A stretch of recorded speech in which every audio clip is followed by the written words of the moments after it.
جنت کی صورت ہے میرا وطن،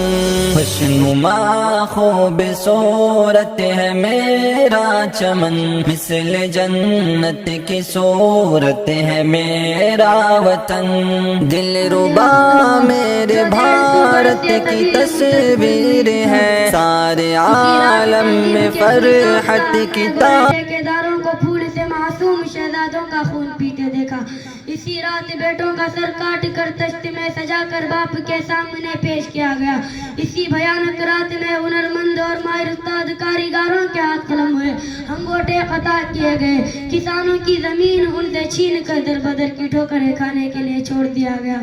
اسی تاریخ رات کی جلد صبح ہوئی، اس کے لیے ہم نے کون سے جتن نہیں کیے، سازشیں اور بغاوتیں کی، آزاد حکومتوں کی تشکیل کی، ملامتی تحریکیں چلائی، جان و مال کی قربانی دی، وہ سب کیا جو اصول آزادی کے لیے ناگزیر ہوتا ہے، لیکن اس بھیانک رات کی صبح ہوتی تو جس خون نے جلیان والے باغ کی مٹی کو شفق کی سرخوں سے ہم نے عنا کر دیا تھا، اسی کی لالی رخصت ہو چکی تھی، وطن کا اتحاد پارا پارا تھا، امن و سکون غارت ہو چکا تھا، گلشن تاراج تھا، پھولوں کی پتیاں اور پنکھڑیاں بکھری تھی، بلبلے کہیں دکھائی نہیں دے رہے تھے، یہ بات انسانی فطرت کے خلاف نہیں کہ اگر جنگ آزادی کے فائدوں سے لوگ محروم ہیں تو ان کا دلی اطمینان و قلبی سکون جاتا رہتا ہے اور دور غلامی کو یاد کر کر کے آئے بھرنے لگتے ہیں، اس دور کے اطمینان و فراغتی سے خوشحالی کا تصور ان کو تڑپا دیتا ہے،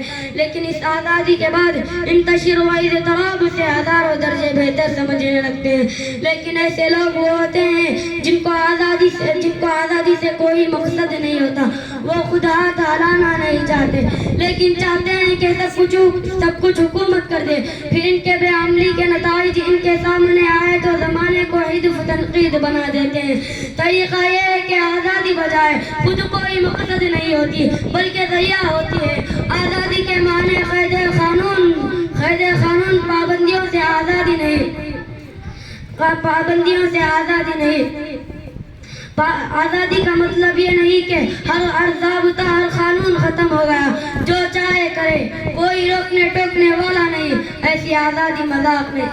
ہے، اگرچہ آج اشوک اکبر اور شاہ جہاں کی سرزمین میں اس کے افسوس اور ناک مظاہرے بھی دیکھنے میں آ رہے ہیں، آزادی جادو کی چھڑی بھی نہیں ہو سکتی کہ پلک جھپکتے ہی ہتھیلی میں سرسوں جم جائے اور آم کی گٹلی سرسبز پودوں میں تبدیل ہو جائے، آج 15 اگست کو ہم اپنی کامیابی اور ناکامیابیوں کو جائزہ لیا، 15 اگست ہمیں جذب شادمانی کی بھی دعوت دیتا ہے، اس مدد میں ہم نے کامیابیاں حاصل کی، آئے ہم بھی شریک جشن ہو، پچھلی کامیابیوں کی خوشیاں منائے، کتنی بربادی مقدر میں تھی آبادی کے بعد، کتنی بربادی مقدر میں تھی آبادی کے بعد، کیا بتائیں کیا گزری ہم پہ آزادی کے بعد۔ السلام علیکم ورحمۃ اللہ وبرکاتہ۔